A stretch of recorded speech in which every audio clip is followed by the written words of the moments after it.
ഇന്ന് നിങ്ങളുടെ ഈ മീറ്റിങ്ങിൽ ഒരുമിച്ച് കടന്നു വരുവാൻ ഇങ്ങനെ ഒരു സാഹചര്യം കിട്ടിയതിൽ ഞാൻ കർത്താവിന് നന്ദി പറയുന്നു. ഷാജു പാസ്റ്റർ നന്ദി പറയുന്നു. യൂത്തിന്റെ ചുമതലക്കാർക്ക് നന്ദി പറയുന്നു. നമ്മൾ ഇന്നിങ്ങനെ ദൈവസന്നിധിയിൽ ഇരിക്കുന്ന സമയത്ത് നമ്മുടെ ഒരു ചെറിയൊരു ചിന്തയ്ക്ക് വേണ്ടി എൻ്റെ ഹൃദയത്തിൽ ദൈവം പ്രകാശനം ചെയ്ത ഒരു കാര്യം ഞാൻ നിങ്ങളോട് ഷെയർ ചെയ്യാം. അത് പ്രോവേർബ്സ് സദൃശവാക്യങ്ങളുടെ പുസ്തകത്തിൽ നിന്നാണ്. 22-ാം അധ്യായം 1-ാമത്തെ വാക്യം ആർക്കെങ്കിലും ഒന്ന് വായിക്കാമോ?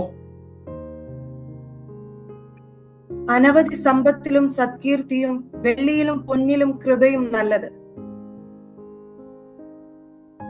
ഞാനത് ഇംഗ്ലീഷിലൊന്ന് വായിച്ച് കേൾക്കാൻ ആഗ്രഹിക്കുന്നുണ്ട്. അതില് ഈസി ടു റീഡ് വേർഷൻ എന്ന് പറഞ്ഞൊരു വേർഷനുണ്ട്. എനിക്ക് ഭയങ്കര ഇഷ്ടമുള്ള ഒരു വേർഷനാണ്. അതിനകത്തുനിന്ന് ഞാനൊന്നും കൂടെ അതൊന്ന് വായിച്ചേൽപ്പിക്കാം. It is better to be respected than to be rich. A good name is worth more than silver or gold.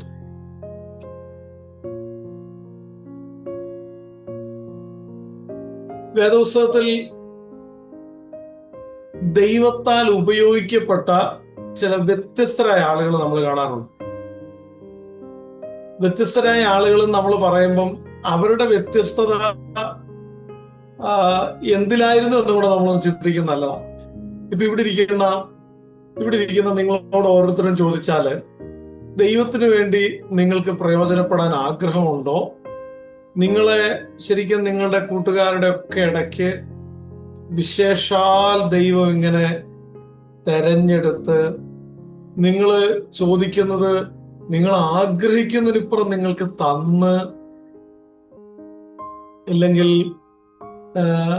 നിങ്ങളുടെ ജീവിതത്തിൽ മറ്റു പലർക്കും കിട്ടാത്ത സൗഭാഗ്യങ്ങളൊക്കെ നിങ്ങൾക്ക് തന്ന്, അങ്ങനെ ദൈവം നിങ്ങളെ ഫേവറേറ്റ് ആണെന്ന് പറഞ്ഞ് കൊണ്ടു നടക്കുക എന്നുള്ളത് നിങ്ങൾക്ക് ഇഷ്ടമുള്ള കാര്യമാണോ? ആണെങ്കിൽ വേദപുസ്തകത്തിൽ അങ്ങനെയുള്ള ചില ആൾക്കാരുണ്ട്. അവര് എന്തുകൊണ്ട് അങ്ങനെയായി എന്നുള്ളൊരു ചോദ്യത്തിന്റെ ഉത്തരം ചെന്ന് നിൽക്കുന്നത് അവരുടെ, നമുക്കറിയാം, ലോകത്തിലെ പല ക്വാളിറ്റീസിലും അല്ലെന്ന് നമുക്കറിയാം. പല ക്വാളിറ്റീസിലും അല്ല. സത്യത്തിൽ ദൈവത്താൽ ശക്തമായിട്ട് ഉപയോഗിക്കപ്പെട്ട പലരും ഭയങ്കര മോശമായ അവസ്ഥയിൽ നിന്ന് വന്നവരുമാണ്. ഈ ദൈവത്തിന്റെ ആർമിയെ കുറിച്ച് ഇങ്ങനെ ഒരാളുടെ ഒരു ഇമാജിനേഷൻ, ഒരു ഇല്ലുസ്ട്രേഷൻ അദ്ദേഹം പറഞ്ഞ ഇങ്ങനെയാണ്: ദൈവത്തിന്റെ ആർമി പെർഫെക്റ്റ് ആയിട്ടുള്ള ആൾക്കാരെ കൊണ്ട് നിറഞ്ഞ ആർമി ഒന്നും അല്ല. ദൈവത്തിന്റെ ആർമി എന്ന് പറയുന്നത്, അബ്രഹാം ഉണ്ട് അതില്, ഭയങ്കര പ്രായാധികമുള്ള ആളാണ്. തിമോത്തി ഉണ്ട് അതില്, ഒട്ടും പ്രായമില്ലാത്ത ആളാണ്. ദൈവത്തിന്റെ ആർമിയില് റാഹാം ഉണ്ട്, ഒരു അഡൾട്ടറസ് ആയിട്ടുള്ള ഒരാള്. ദൈവത്തിന്റെ ആർമിയിൽ സാറ ഉണ്ട്, മക്കളില്ലാത്തവളാണ്. ആ ആർമിയിൽ ഒരു നൊണയനുണ്ട്, യാക്കോബ്, കള്ളം പറഞ്ഞവനാൻ. ആ ആർമിയിൽ അങ്ങേ അറ്റത്തെ അധാർമികത ചെയ്ത് ദാവീദുണ്ട്. അങ്ങ് മൂക്കത്ത് ദേഷ്യമുള്ള പത്രോസ് അതിലുണ്ട്, പൗലോസുണ്ട്. ദൈവത്തിന്റെ ആർമി എന്ന് പറയുന്നതെല്ലാം പെർഫെക്റ്റ് ആയിട്ടുള്ള ആളുകളെ കൊണ്ട് നിറഞ്ഞതല്ല, ബലഹീനരെ കൊണ്ട് നിറഞ്ഞവരാണ്. അതുകൊണ്ട് ഗെറ്റ് ഇൻ ലൈൻ എന്ന് പറയുന്ന ഒരു സ്റ്റേറ്റ്മെന്റ് എന്നെ വളരെ ചിന്തിപ്പിച്ചിട്ടുണ്ട്. ഞാനത് പറയാൻ കാരണം,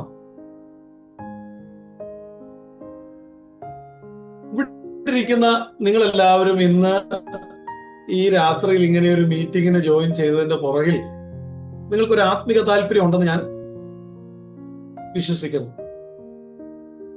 നിങ്ങൾ വീഡിയോ ഓൺ ചെയ്തില്ല എന്ന് വെച്ച് നിങ്ങൾ അനാത്മികരാണെന്ന് ഞാൻ വിശ്വസിക്കുന്നില്ല. നിങ്ങൾ കേൾക്കുന്നുണ്ടല്ലോ. അങ്ങനെ കേൾക്കാൻ താല്പര്യമില്ലാത്ത നൂറുകണക്കിന് പേരിവിടെ ഉണ്ട്. അങ്ങനെ താല്പര്യം ഇല്ലാത്ത ഒരു ആത്മീയ കൂട്ടായ്മയ്ക്ക് ഇൻവിറ്റേഷൻ കിട്ടിയാൽ കേറാത്ത എത്ര ആൾക്കാരുണ്ട്. അതിന്റെ നടുവിൽ നിങ്ങള് സ്പെസിഫിക്കലി ഇങ്ങനെ ഒരു ആത്മീയ കൂട്ടായ്മയ്ക്ക് വന്നത് തന്നെ ഒരു ഇൻഡിക്കേഷനാണ്. ആ ഇൻഡിക്കേഷൻ എന്ന് പറഞ്ഞാൽ എവിടെയോ ഒരു കനല് ബാക്കിയുണ്ട് എന്നുള്ളതാണ് ആ ഇൻഡിക്കേഷൻ. ഒരു കനല്, ആ ഒരു ചെറിയൊരു കനൽ ഉണ്ടെങ്കിൽ അത് കാറ്റടിച്ചാൽ കത്തിക്കോളും. അത് നന്നായിട്ട് കത്തും. ആ കനല് കെട്ടുപോകുമ്പോഴാണ് വിഷയം.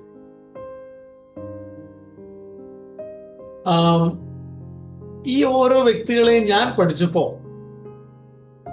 ഇവരിൽ ഞാൻ കണ്ട ഒരു പ്രത്യേകത ഞാൻ പറയാം.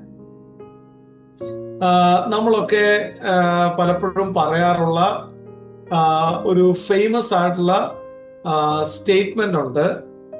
അത് ഇംഗ്ലീഷിൽ ഇങ്ങനെയാണ്: when wealth is lost, nothing is lost. When health is lost, something is lost. When character is lost, everything is lost.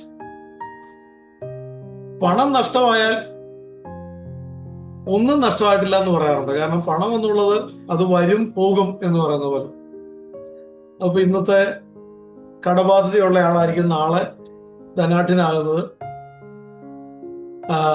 അങ്ങനെ മാറി മറിഞ്ഞു നിൽക്കും. പക്ഷെ ആരോഗ്യം നഷ്ടമായാൽ ചിലപ്പം അല്പമൊക്കെ നഷ്ടങ്ങൾ എന്ന് നമ്മൾ പറയേണ്ട വരുമായിരിക്കും. പക്ഷെ സ്വഭാവം പോയാലുണ്ടല്ലോ, എല്ലാം ഉണ്ടെങ്കിലും രക്ഷയില്ല. ഇതില് പ്രത്യേകത എന്നാന്ന് വെച്ച് കഴിഞ്ഞാൽ ദൈവത്തിന്റെ ബ്ലെസ്സിങ്ങിനെ കുറിച്ചാണല്ലോ നമ്മൾ ഈ പറഞ്ഞു വരുന്നത്. കർത്താവ് നമ്മളെ അനുഗ്രഹിക്കുക, കർത്താവിനോട് ചേർന്ന് നിൽക്കുക എന്നുള്ളതാണല്ലോ നമ്മുടെ പ്രമേയം. അപ്പോ വെള്ളിയും പൊന്നിലും കൃപ നല്ലതാണെന്നും അനവധി സമ്പത്തില് സൽകീർത്തിയാണ് ശ്രേഷ്ഠമെന്നും ഈ ഒരു മനുഷ്യൻ ഇഷ്ടം പോലെ പണം ഉണ്ടാക്കിയ ആള്, ജീവിതത്തിന്റെ ആസ്വാദനങ്ങളെല്ലാം ആസ്വദിച്ച ആള് ഇങ്ങനെ പറഞ്ഞെങ്കിൽ അതിന്റെ പുറകിൽ ഒരു കാര്യമാണ്. ഈ ശിഷ്യന്മാരെ ഓരോരുത്തരും നിങ്ങൾ എടുത്തു കഴിഞ്ഞാൽ അവരൊക്കെ ഭയങ്കര യോഗ്യന്മാരായതുകൊണ്ടൊന്നും അല്ലല്ലോ ദൈവം അവരെ തെരഞ്ഞെടുത്തത്. അവരിലൊക്കെ കോമൺ ആയിട്ട് കാണുന്ന ഒരു കാര്യമാണ് അവരുടെ വിധേയത്വം. അവരെ ശാസിക്കാൻ ഉൾപ്പെടെ ദൈവത്തിനൊരു സ്പേസ് ഉണ്ട്. പിശാചെന്ന് വിളിച്ച പത്രോസിന് അതിന് വരെ ഒരു സ്പേസ് അവിടെ കിടപ്പുണ്ട്. നിങ്ങളിൽ കർത്തൃത്വം നടത്തുന്ന ആരാണെന്ന് എനിക്ക് അറിയത്തില്ല, നിങ്ങൾ പിശാചിന്റെ മക്കളാണോ എന്നൊക്കെ ചോദിക്കുന്നത് വരെ, ലോകക്കാരാണ് തമ്മിൽ കസേരയ്ക്ക് വേണ്ടി വഴക്കുണ്ടാക്കുന്നതൊക്കെ പറഞ്ഞ് അതുപോലെയൊക്കെ കർത്താവ് പറയുമ്പോൾ ഒരു കൊച്ചു കുട്ടികളിൽ നിന്ന് കേൾക്കുന്ന പോലെ അവർ കേട്ടില്ലേ? ദാവീദിനെ മുമ്പിൽ കൈ നീട്ടിയെന്ന് ശാസിച്ചപ്പോ ഒരു പ്രവാചകൻ പറഞ്ഞപ്പോ ദാവീദ് ഒന്ന് കരഞ്ഞില്ലേ? ദൈവസേനയിൽ ചെന്ന് കവിണ്ണു വീണില്ലേ?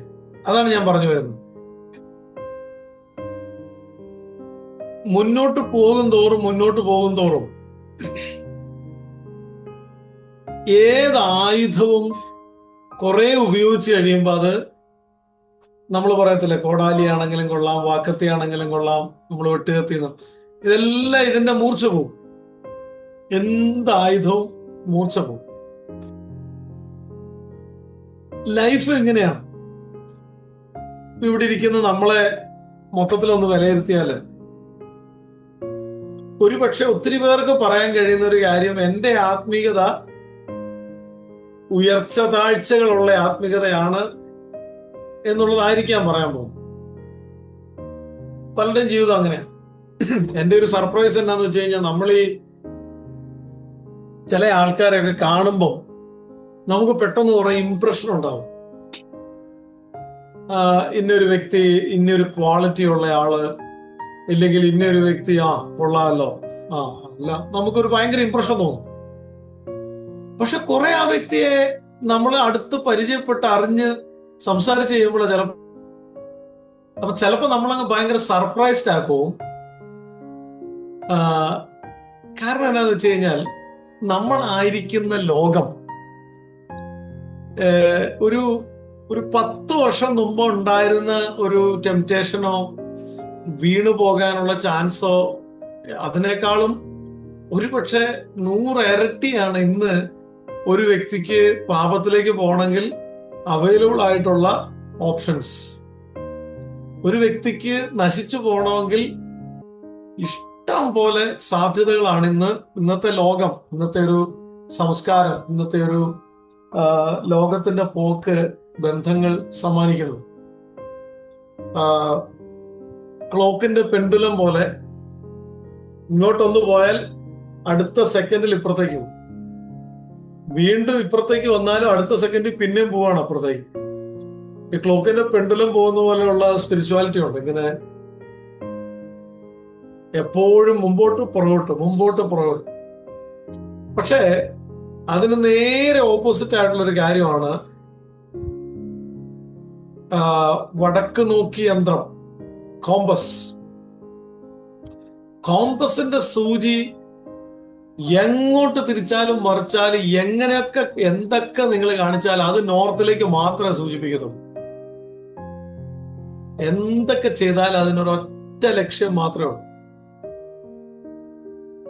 ഇവിടെ ഇരിക്കുന്ന ഓരോരുത്തരോടും ഞാൻ ചോദിക്കട്ടെ, ജെനുവിൻലി നിങ്ങൾക്ക് ആഗ്രഹമുണ്ടോ ഈ പെൻഡുലം പോലെ അല്ലാതെ കോമ്പസിന്റെ സൂചി പോലെ എന്റെ ആത്മീയത എപ്പോഴും ക്രിസ്തു കേന്ദ്രീകൃതമായിരിക്കണമെന്ന് ആഗ്രഹിക്കുന്നവരാണോ നിങ്ങൾ? നിങ്ങൾക്ക് വേണ്ടി അത്യാവശ്യമായ സീക്രട്ടാണ് ഈ പറയുന്ന കാര്യം, ക്യാരക്ടർ.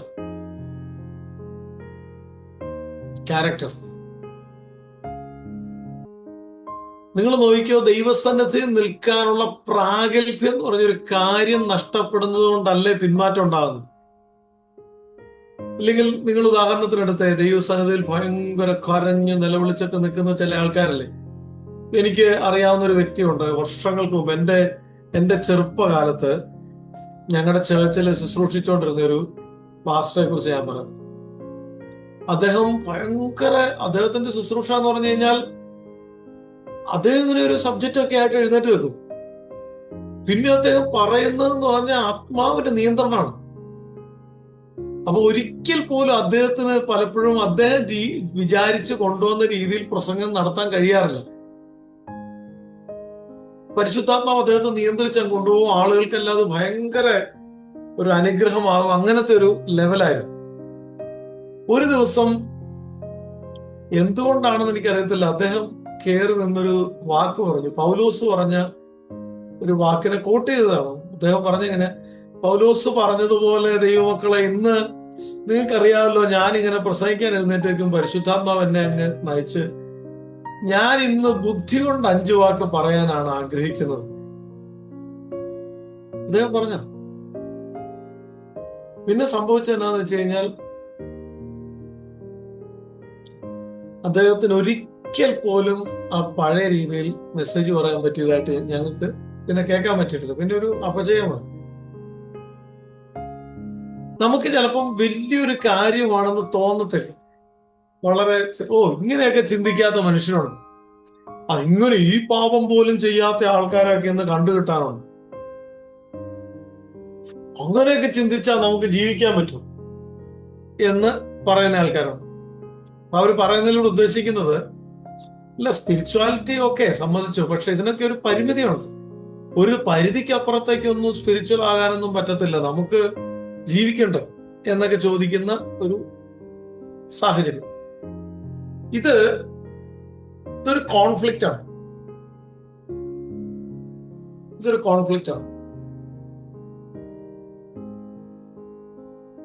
ഞാൻ ഇനി പറയാൻ പോകുന്ന ഒരു കാര്യം എനിക്ക് തോന്നുന്നു എത്രത്തോളം നമുക്ക് ഉൾക്കൊള്ളാൻ പറ്റുമെന്ന് എനിക്ക് അറിയത്തില്ല. എന്നാലും ഞാനങ്ങ് പറയോ. ഞാൻ ഈ റിവൈവൽ ലീഡേഴ്സിനെ കുറിച്ച് മനസ്സിലാക്കാനും പഠിക്കാനും ശ്രമിച്ചപ്പോ, അതായത് Jonathan Edwards, Charles Finny, Ivan Roberts, William Seymour, ഇങ്ങനെയൊക്കെ ഓരോ കാലഘട്ടങ്ങളിൽ ഒരു പ്രേയിങ് ഹൈഡ്, രാജ്യത്തിന്റെ ഉണർവിന് വേണ്ടി ദൈവം ഉപയോഗിച്ച ആൾക്കാരില്ലേ, അവര് ദൈവമേ give me Scotland or I die എന്നൊക്കെ പറഞ്ഞ ഈ ഒരു സമർപ്പണമൊക്കെ ഈ വ്യക്തികൾക്ക് ഉണ്ടായതെന്ന് പറഞ്ഞാൽ ആ മനുഷ്യന്റെ ഒരു അവസ്ഥ എന്ന് പറഞ്ഞാൽ അദ്ദേഹത്തെ അടിമയായിട്ട് പിടിച്ചുകൊണ്ട് പോയതാ ഫ്രഞ്ചുകാർ ആക്രമിച്ചിട്ട്. കപ്പല് പുറത്ത് ചാട്ടം കൊണ്ട് അടികൊണ്ട് കപ്പല് തുഴഞ്ഞ് അവസാനം ജ്വരം പിടിച്ച് ചത്തുന്നും പറഞ്ഞു അവിടെ ഇട്ടേച്ച് പോയി. ഇങ്ങനെയൊക്കെയുള്ള ഒരു ഭയങ്കര തകർന്ന പശ്ചാത്തലമാണ്. വില്യം സെയ്മൂർ എന്ന് പറയുന്ന ഒരാള്, അദ്ദേഹം ഒരു ആഫ്രിക്കൻ അമേരിക്കൻ ആയിരുന്നു. അസൂസ സ്ട്രീറ്റ് റിവൈവലിന്റെ ഒക്കെ പുറകിൽ ശക്തമായിട്ട് ദൈവം അദ്ദേഹത്തെ ഉപയോഗിച്ചു. പക്ഷേ ഇദ്ദേഹം ഒരു വചനം പഠിക്കാൻ ആഗ്രഹിച്ചിട്ട് അദ്ദേഹം ഒരു സെമിനാരി പോയി. ചാൾസ് പർഹാമിന്റെ അടുത്ത് ചെന്ന് അങ്ങനെ സെമിനാരി ചെന്നപ്പം ആ സെമിനാരി വൈറ്റ് ആൾക്കാരുടെ സെമിനാരിയാണ്. അപ്പൊ ഒരു ബ്ലാക്ക് ആളെ അവർക്ക് അഡ്മിഷൻ കൊടുക്കാൻ പറ്റത്തില്ല, അന്നത്തെ രീതി അങ്ങനെയാണ്. അപ്പൊ ഈ മനുഷ്യനോട് പറഞ്ഞു, അയ്യോ നിങ്ങൾക്ക് ഇവിടെ അഡ്മിഷൻ തരാൻ പറ്റത്തില്ല, കാരണം നിങ്ങളൊരു ആഫ്രിക്കൻ അമേരിക്കൻ ആണ്, നിങ്ങൾക്ക് ഇവിടെ അഡ്മിഷൻ കിട്ടത്തില്ല, അങ്ങനെ പറ്റത്തില്ല, ഇവിടുത്തെ പോളിസി അനുവദിക്കുന്നില്ല, നിങ്ങൾക്ക് ക്ലാസ്സിലിരിക്കാൻ പറ്റില്ല വെള്ളക്കാരുടെ കൂടെ. അദ്ദേഹം നിന്നങ്ങ് കരഞ്ഞു. അദ്ദേഹം പറഞ്ഞു, എന്തെങ്കിലും ഒരു പോംവഴിയുണ്ടോ, വചനം പഠിക്കാനല്ലേ, സെമിനാരി അല്ലേ. അവസാനം ഈ പ്രിൻസിപ്പള് ആലോചിച്ച് ഇദ്ദേഹത്തോട് പറഞ്ഞു, ഒരു കാര്യം ചെയ്യ്, ഞാൻ നിനക്ക് അഡ്മിഷൻ ഒന്നും തരുന്നില്ല, പക്ഷേ എന്റെ അധികാരം ഉപയോഗിച്ച് ക്ലാസിന്റെ പുറത്തിരിക്കാൻ ഞാൻ നിനക്ക് അവകാശം തരുന്നു. ക്ലാസിന്റെ അകത്തോട്ട് നിനക്ക് കയറാറൊക്കില്ല, പക്ഷെ ആ കതകിന്റെ വെളിയിൽ നിനക്ക് ഇരിക്കാം. അഡ്മിഷൻ എൻറോൾ ചെയ്തൊരു സ്റ്റുഡന്റ് ആയിട്ടൊന്നും നിന്നെ ഇവിടെ എടുത്തിട്ടൊന്നുമില്ല, പക്ഷെ നിനക്ക് അവിടെ നിന്ന് വചനം പഠിക്കും. അപ്പൊ ഇദ്ദേഹത്തിന്റെ എഴുത്തിൽ ഇദ്ദേഹം പറയുക, ഞാൻ ആ കതകിന്റെ പുറകിൽ ഇങ്ങനെ ഇരിക്കുമ്പോ ആ കഥ അവര് ചാരിയിടും, ഫുള്ളി തുറക്കത്തില്ല, ചാരി ഇടത്തേ ഉള്ളൂ. അപ്പൊ എനിക്ക് സൗണ്ട് കേൾക്കും. ഇടയ്ക്ക് ഇങ്ങനെ കാറ്റ് വീശുന്ന സമയത്ത് ആ കഥ ഒരു ഇച്ചിരിയും കൂടെ തുറക്കും. അപ്പൊ ഞാൻ എന്റെ മനസ്സിൽ പറയും, കർത്താവേ നന്ദി, പരിശുദ്ധാത്മാവിന്റെ കാറ്റടിച്ച് ആ കഥ ഇച്ചിരി തുറന്നു തന്ന് എനിക്ക് ഇച്ചിരിയും കൂടെ വ്യക്തമായിട്ട് ഇത് കേൾക്കാൻ തക്കവണ്ണം ഒരു മുഖാന്തരം ഒരുക്കിയല്ലോ എന്ന് പറഞ്ഞ ദൈവത്തിന് നന്ദി പറയും. ഞാൻ പറഞ്ഞു വരുന്നത്, ചിലപ്പോ നമ്മുടെ ഈ ക്യാരക്ടർ ശരിയാവണമെങ്കിൽ, കർത്താവിന് വേണ്ടി ഇത് ക്യാരക്ടറാണല്ലോ. അതായത് ഇപ്പൊ ഇവിടെ ഇരിക്കുന്ന ഓരോ കുട്ടികളോട് ഞാൻ പറയാം, നിങ്ങൾ പഠിക്കുന്ന സ്കൂളിലും കോളേജിലും നിങ്ങൾ ഇടപെടുന്ന കൂട്ടുകാരൊക്കെ ഇടയ്ക്ക്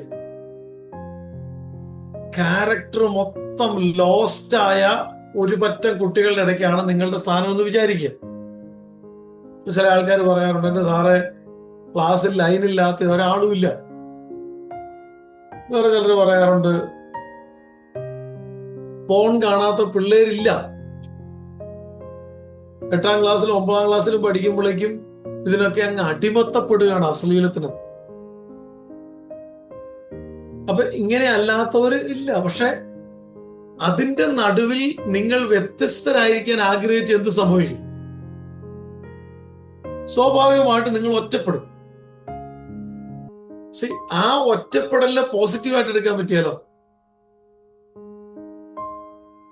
എന്റെ ചർച്ചിലെ ഒരു കൊച്ച് കഴിഞ്ഞ ദിവസം എന്നോട് ഒന്ന് പറഞ്ഞതാണ്, പാസ്റ്ററങ്ങള് കഴിഞ്ഞ ആ ക്യാമ്പിന് പറഞ്ഞ പോലെ ഞാൻ പ്രാക്ടീസ് ചെയ്യാൻ തുടങ്ങി. കുഴപ്പം എന്നാന്ന് വെച്ചാൽ എന്റെ കൂട്ടുകാര് അവർക്ക് നാവെടുത്താ പറയാനുള്ളത് ബോയ്സിനെ കുറിച്ചും അഴുക്ക് കാര്യങ്ങളെ കുറിച്ചും. അപ്പൊ ഞാൻ എന്ത് ചെയ്യും, ഞാൻ അവിടെ നിന്ന് പതുക്കെ അങ്ങ് പോകും. പിന്നെ ഇവര് നമ്മളെ നിർബന്ധിച്ചുകൊണ്ട് വരടി, ആ കൊച്ചിന് നിനക്ക് അവന് നിന്നെ ഇഷ്ടമാടി, അങ്ങനെ ഞാൻ മൈൻഡ് ചെയ്യത്തില്ല. പാസ്റ്ററുകൾ ഇപ്പോഴത്തെ പ്രശ്നം എന്താന്ന് വെച്ചാൽ അവർക്ക് എന്നെ വേണ്ട. അപ്പൊ കുറെ കഴിഞ്ഞപ്പോ ഇവരെന്നെ അങ്ങ് ഒഴിവാക്കി അവരുടെ ഗ്യാങ്ങിൽ നിന്ന്. ക്ലാസ് ആണെങ്കിൽ 2 or 3 ഗ്യാങ്ങുകളാണ്. അപ്പൊ ഇതിൽ ഒരു ഗ്യാങ്ങിൽ എനിക്ക് പറ്റത്തില്ല. അപ്പൊ അവരവിടെ കൂടി ഇരുന്ന് അഴുക്കാണ് ഈ പറയുന്നത്. അപ്പൊ അവിടെ എനിക്ക് അങ്ങോട്ട് ജോയിൻ ചെയ്യാനും പറ്റത്തില്ല. ഞാൻ അങ്ങ് ഒറ്റപ്പെട്ടു. പാസ്റ്റർ, ഈ ക്രിസ്തുവിനോടൊപ്പമുള്ള യാത്ര ഇത്ര റിസ്ക് ആണെന്ന് ഓർത്തില്ല പാസ്റ്ററുകളെ എന്ന് 10ാം ക്ലാസ്സിൽ പഠിക്കുന്ന ഒരു കൊച്ച് കഴിഞ്ഞ ദിവസം എന്നോട് പറയുകയായിരുന്നു.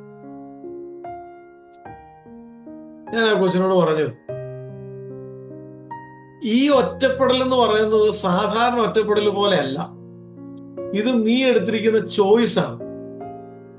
ഈ ചോയ്സ് ഒരു ത്യാഗമാണ്.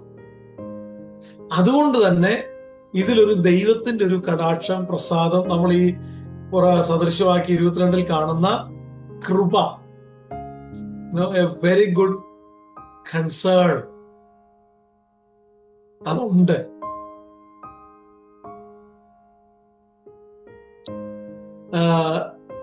എനിക്ക് 100% ഉറപ്പോടെ പറയാൻ പറ്റും, കർത്താവിന് വേണ്ടി ആരെങ്കിലും റിസ്ക് എടുത്തിട്ടുണ്ടെങ്കിൽ, നിങ്ങളൊരു 10 റിസ്ക് ആണ് എടുക്കുന്നതെങ്കിൽ ഒരു 100 കാര്യം കർത്താവ് നിങ്ങൾക്ക് വേണ്ടി അതുപോലെ സന്തോഷമായിരിക്കും. നിങ്ങളെ കുറിച്ച് കർത്താവ് അതുപോലെ നിങ്ങളെ കുറിച്ച് അഭിമാനമായിരിക്കും കർത്താവ്. ഈ നമ്മുടെ എബ്രായ ലേഖനത്തിൽ ഇങ്ങനൊരു വാക്യമുണ്ട്, ദൈവമോ അവരുടെ ദൈവമെന്ന് വിളിക്കപ്പെടുവാൻ ലജ്ജിക്കുന്നില്ല. ഇങ്ങനൊരു വാക്യമുണ്ട് എബ്രായ ലേഖനത്തിൽ. ഒരു അഭിമാനമാണ്. അതായത് ഞാൻ ഇന്ന ആളുടെ ദൈവമാണെന്ന് ദൈവം അങ്ങോട്ട് പറയുകയാണ്. നിന്നെ ആളുടെ ദൈവം.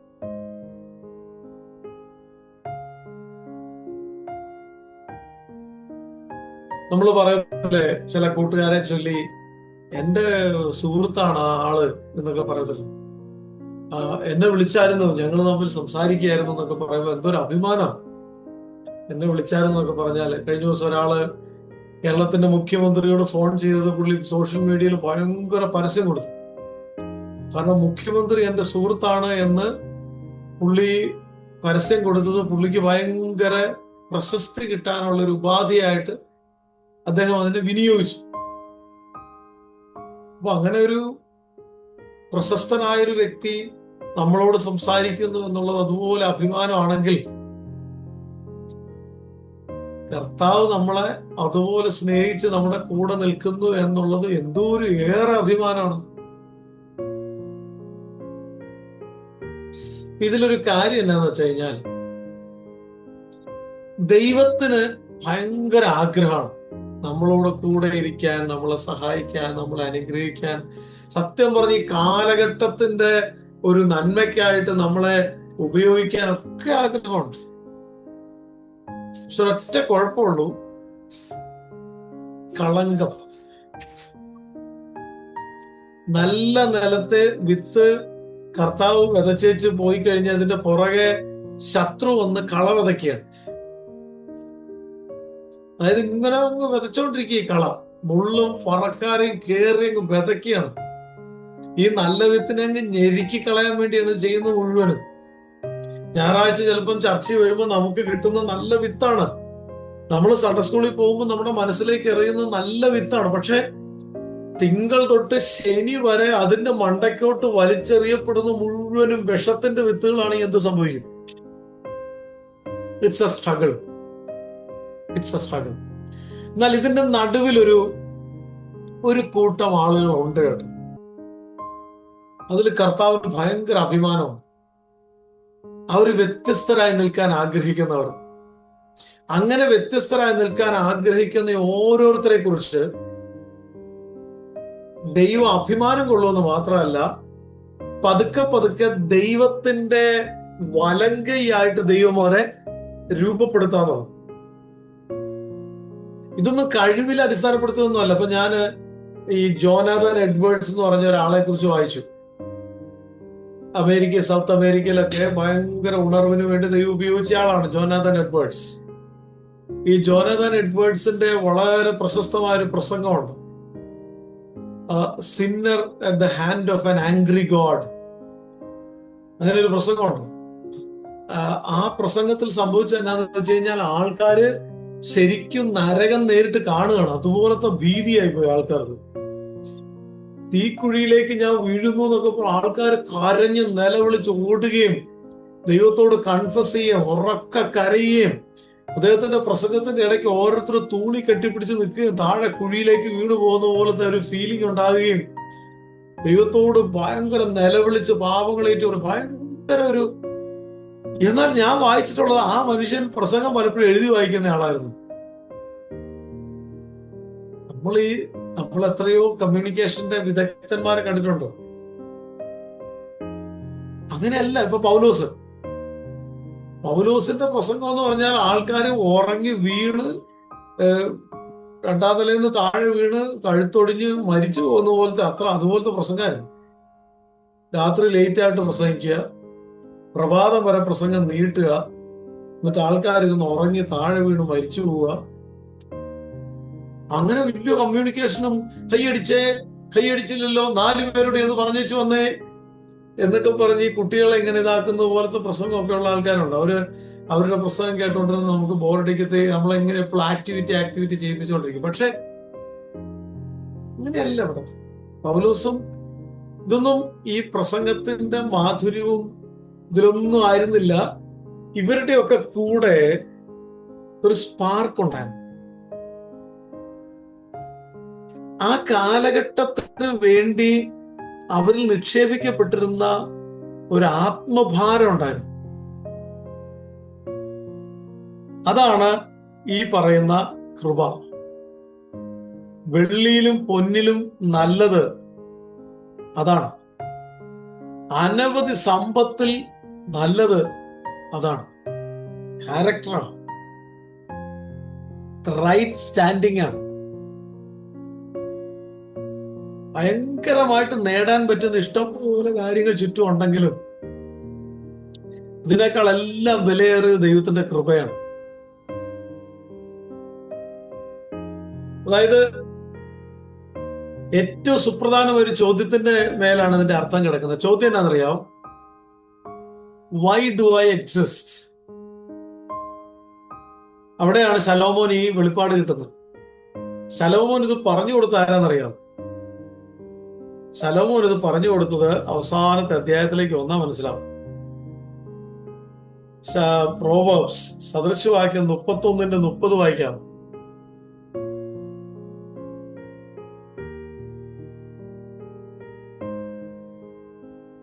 സദൃശവാക്യം 31:30. ലാവണ്യം വ്യാജവും സൗന്ദര്യം വ്യർത്ഥവുമാകുന്നു, യഹോവ ഭക്തിയുള്ള സ്ത്രീയോ പ്രശംസിക്കപ്പെടും. ലാവണ്യം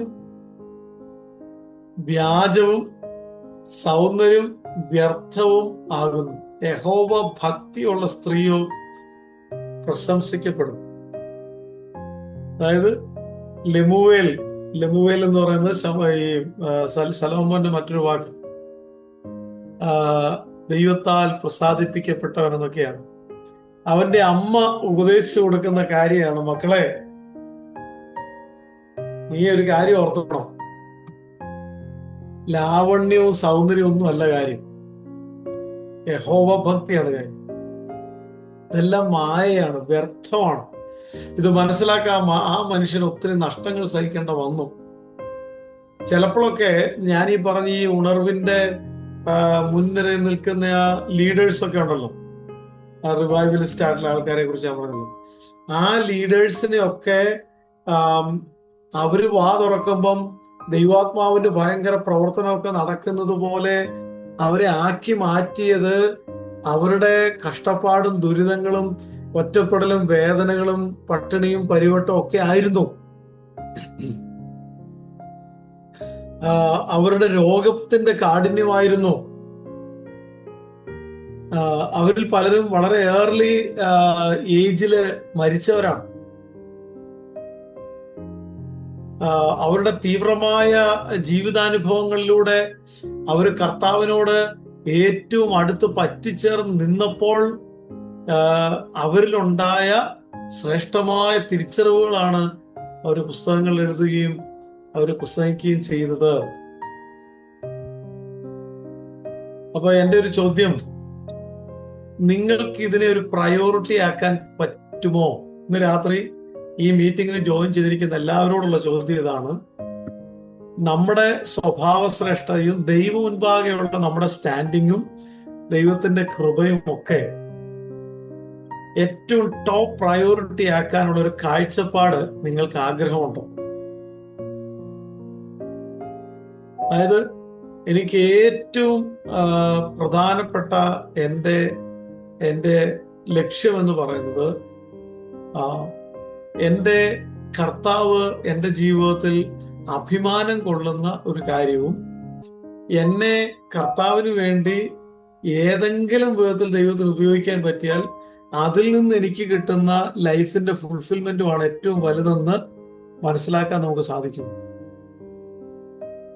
നിങ്ങൾ ഓടുന്നത്, നിങ്ങൾ അധ്വാനിക്കുന്നത്, നിങ്ങൾ സമ്പാദിക്കുന്നത്, നിങ്ങൾ സ്വപ്നം കാണുന്നത് മുഴുവനും ഈ ഭൂമിയിലെ കാര്യങ്ങൾ മാത്രമാണെങ്കിൽ ഇതെല്ലാം ഇവിടെ ഇട്ടേച്ച് പോകുമ്പോൾ നമ്മളായിരിക്കും ഏറ്റവും വലിയ വിഡ്ഢികൾ. ഇതിന്റെയൊക്കെ നടുവില് അപ്പോസ്തലന്മാർ കണ്ട ദർശനം ഈ ലോകം നശിച്ചു പോകുന്നതാണെന്നും മായയാണെന്നും ആയുസ്സും ആരോഗ്യവും ഈ ലോകത്തിന് വേണ്ടി അല്ല, വരും ലോകത്തിന് വേണ്ടിയാണ് കൊടുക്കേണ്ടിയെന്നും തിരിച്ചറിവുള്ള കുറച്ചു പേരുണ്ട്.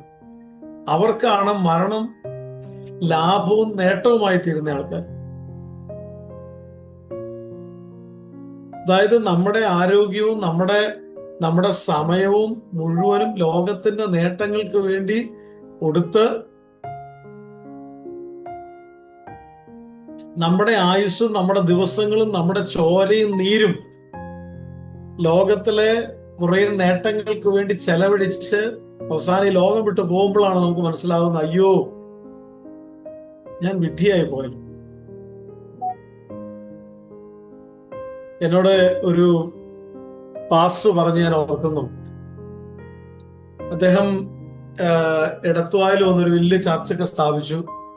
സഭാപ്രവർത്തനം എടത്തുവായിൽ തുടങ്ങി. ഇന്ന് വലിയൊരു ചർച്ചാണ്. അദ്ദേഹം സിറിയയിലായിരുന്നു. സിറിയയില് ആഭ്യന്തര കലാപം ഉണ്ടാകും, ISIS അവിടെ പിടിമുറുക്കുകയൊക്കെ ചെയ്യുന്ന ആ ഒരു കാലം. അതായത് ഇന്നേക്കൊരു എനിക്ക് തോന്നുന്നു ഒരു 15 വർഷം മുമ്പ് അവിടെ ഒത്തിരി മലയാളികൾ ജോലി ചെയ്യുന്നുണ്ടായിരുന്നു. നമ്മുടെ ഫാദർ ഉഴുന്നാലിനെയൊക്കെ തട്ടിക്കൊണ്ടുപോയ ആ സമയത്തിനൊക്കെ മുമ്പ് മലയാളികള് അവിടെ ഒത്തിരി ഉണ്ടായിരുന്നു. പല ജോലിക്കാരായിരുന്നു. അവിടെ സമ്പത്തുള്ള ഒരു രാജ്യമായിരുന്നു. ആളുകൾ നല്ല നേട്ടങ്ങൾ ഉണ്ടാക്കുമായിരുന്നു. എല്ലാം ഉണ്ടായിരുന്നു അവിടെ. അന്ന് ഈ മനുഷ്യൻ അവിടെ നല്ല ജോലിയിലും ബിസിനസ്സിലും ഒക്കെ നിൽക്കുകയാണ്. പെട്ടെന്ന് ഇദ്ദേഹത്തോട് ദൈവാത്മാവ് ഇടപെടുകയാണ്, ഇതെല്ലാം നിർത്തി നീ നാട്ടിലോട്ട് പോകണം, എന്നിട്ട് നിന്റെ ദേശത്ത് ഒരു സഭാപ്രവർത്തനം തുടങ്ങണം, ഇത്രയും സമ്പാദിച്ചില്ല, ഇത് മതി. അദ്ദേഹം കേട്ട പാതി കേൾക്കാത്ത പാതി അതങ്ങ് അനുസരിച്ചു. അദ്ദേഹം ഉള്ളതെല്ലാം വിറ്റു, എല്ലാം ക്യാഷാക്കി നാട്ടിലേക്ക് അയച്ചു. എന്നിട്ട് അദ്ദേഹം എല്ലാം കംപ്ലീറ്റ് ചെയ്ത് പോരുമ്പം അവിടെ ഉണ്ടായിരുന്നവർ ഇവിടെ ഉണ്ടായിരുന്നവരെല്ലാം അദ്ദേഹത്തോട് പറഞ്ഞു, നിങ്ങളെ പോലെ പൊട്ടൻ വേറെ ആരും ഇതുപോലെ വിഡ്ഢികളുണ്ടോ? ഇത്രയും വലിയ സൗഭാഗ്യം, സ്വന്തമായിട്ട് ഉള്ള ബിസിനസ് എല്ലാം കളഞ്ഞേച്ച് നാട്ടിൽ പോവാന്ന് പറഞ്ഞാൽ എന്താണിത്? അദ്ദേഹം നാട്ടിൽ വന്നതിന്റെ 2 മാസം കഴിഞ്ഞപ്പോഴാണ് അവിടെ കലാപം ഉണ്ടാകുന്നത്. അപ്പൊ അവിടെ നിക്ഷേപിച്ച സകലർക്ക് എല്ലാം കളഞ്ഞേച്ച് ഓടിപ്പോണ്ടോ, എല്ലാം പോയി. അപ്പൊ അതുകൊണ്ട് ഈ സുരക്ഷിതത്വമല്ലാത്ത ഭൂമിയിൽ ആളുകൾ നിക്ഷേപിക്കത്തില്ല. ഇപ്പൊ ഗൾഫിലൊന്നും വർക്ക് ചെയ്യുന്ന ആൾക്കാരോട് ചോദിച്ചറിയാം, അവർക്ക് കിട്ടുന്ന എല്ലാ പൈസയും അവർ നാട്ടിലേക്ക് അയച്ച് ഇവിടെയാണ് അവര് സമ്പാദിക്കുന്നത്. കാരണം അവിടുന്ന് ഏത് സമയത്തും പോകേണ്ടവരും ഞങ്ങൾ പ്രവാസികളാണെന്ന് മനസ്സിലാവുന്നത് കൊണ്ടാണ് അവിടെ കിട്ടുന്ന ലാഭം മുഴുവനും നാട്ടിലേക്ക് അയച്ച് ഇവിടെ ഒരു സമ്പാദ്യം, ഇവിടെ ഒരു വരുമാനം, ഇവിടെ ഒരു വീടും എല്ലാം ഉണ്ടാക്കിയെടുക്കുന്നതിന്റെ കാര്യം അവർ വയസ്സായി ചിന്തിക്കുന്നുണ്ടാ. അല്ലെങ്കിൽ നാളെ അവർക്ക് അതും ഇല്ല ഇതും ഇല്ലാതായി പോകുന്ന അവർക്കറിയാം. അതുകൊണ്ടാണ്. പക്ഷേ ഈ ഭൂമി എത്ര നാളുണ്ട്? ഇവിടെ പണിത് വെച്ചിരിക്കുന്ന കോട്ടകൊത്തളങ്ങളെല്ലാം എത്ര നാളുണ്ട്? ഒന്നുമില്ല. എപ്പോ വേണമെങ്കിലും മൺമയമാം ഈ ഉലകിൽ കാണുന്നത് മായ, എപ്പോ വേണമെങ്കിലും പോവാം, തീരാം. പക്ഷേ ചില ആൾക്കാരാണ്, അവർ ഈ ഭൂമിയിൽ ജീവിക്കുമ്പോൾ ഭൂമിക്ക് വേണ്ടി ജീവിക്കത്തില്ല. അവര് നിത്യതയെ സ്വപ്നം കണ്ടി അവരുടെ ജീവിതത്തെ കൺട്രോൾ ചെയ്യുന്ന ഡ്രീംസ് ആയിരിക്കും. ഈ ഭൂമിക്കും ആകാശമണ്ഡലങ്ങൾക്കും അപ്പുറത്തേക്ക് ഉയർന്നു നിൽക്കുന്ന ഡ്രീം, ഇതായിരിക്കും അവരുടെ ചാലക ശക്തി. അപ്പൊ അതുകൊണ്ട് അവിടെ ചെന്ന് കഴിയുമ്പോൾ, അങ്ങേ ലോകത്ത് ചെന്ന് കഴിയുമ്പോൾ 2 വിധത്തിലുള്ള ആളുകളെ നമുക്ക് സ്വർഗത്തിൽ കാണാം. ഒന്ന്, കിട്ടിയ അവസരങ്ങളെല്ലാം ഭംഗിയായി ഉപയോഗിച്ച് സ്വർഗത്തിൽ നിക്ഷേപം സ്വരൂപിച്ചവർ. 2, കിട്ടിയ അവസരങ്ങൾ മുഴുവനും ഭൂമിക്ക് വേണ്ടി ചെലവഴിച്ച് കർത്താവ് വിളിച്ചപ്പോൾ പെട്ടെന്ന് പോകേണ്ടി വന്നവർ. നിരാശരായി നിൽക്കുന്ന ഒരു കാഴ്ച, പ്രത്യേകിച്ചൊന്നും പ്രാപിക്കാനില്ലാത്തൊരു കാഴ്ച. നിങ്ങളുടെ ജീവിതം അങ്ങനെ ആകരുത്. ഇന്ന് രാത്രി ഇവിടെ ജോയിൻ ചെയ്തിരിക്കുന്ന ഓരോരുത്തരോടും ഞാൻ പറയട്ടെ, കർത്താവിന്റെ വചനം നമ്മളെ പഠിപ്പിക്കുന്ന കാര്യം ഇതാണ്: ദൈവത്തിന്റെ കൃപയാണ് വലുത്, ക്യാരക്ടറാണ് വലുത്. കർത്താവിന് മുമ്പിൽ നമ്മൾ ചെന്ന് നിൽക്കുമ്പോൾ ജീവിതം മുഴുവനും വിശകലനം ചെയ്യുന്ന അഗ്നിജ്വാലയ്ക്കത്ത കണ്ണുള്ള കർത്താവിന് മുമ്പിൽ ആ കൃപ നഷ്ടപ്പെടുത്തി കളയാതിരിക്കാൻ നമുക്കും ഇന്ന് ദൈവത്തോട് പ്രാർത്ഥിക്കാം. നമ്മുടെ സമ്പത്ത് പോയാൽ ഒന്നും പോയില്ല, ആരോഗ്യം പോയാൽ എന്തൊക്കെയോ പോയി എന്ന് പറയും. പക്ഷെ സ്വഭാവം പോയാൽ എല്ലാം പോയി. ദൈവം ആഗ്രഹിക്കുന്ന ദൈവപ്രവൃത്തി നമ്മളിൽ ദൈവം നടത്താൻ ആഗ്രഹിക്കുന്ന ദൈവത്തിന്റെ വലിയ സ്വപ്നത്തിന്റെ പുറകിൽ നമ്മളിൽ നിന്നും കർത്താവ് ചോദിക്കുന്ന ഏറ്റവും പ്രധാന കാര്യം നമ്മുടെ ക്യാരക്ടറാണ്. അത് ഇത്രയും വെല്ലുവിളി നിറഞ്ഞ ലോകത്തിൽ നിങ്ങൾക്ക് സൂക്ഷിക്കാൻ പറ്റുന്നുണ്ടെങ്കിൽ നിങ്ങൾ രക്ഷപ്പെട്ടു. അതുപോലെ ദൈവം നിങ്ങളെ സ്നേഹിക്കാൻ തുടങ്ങും, നിങ്ങളോട് കൂടെ നടക്കാൻ തുടങ്ങും. ക്ലോക്കിന്റെ പെൻഡുലം പോലത്തെ സ്പിരിച്വാലിറ്റി ആയിരിക്കത്തില്ല, കോമ്പസിന്റെ സൂചി പോലെ കൃത്യമായിട്ട് ഒരു ദിശയിലേക്ക് മാത്രം നോക്കുന്ന ഒരു ആത്മീക ദൈവം നമുക്ക് തരും. ഈ വചനങ്ങൾ അതിനായിട്ടുള്ള ഉത്സാഹം നമുക്ക് തരട്ടെ. ഈ വചനങ്ങളാൽ ദൈവം നമ്മെ അനുഗ്രഹിക്കട്ടെ. Thank you very much for listening. God bless you.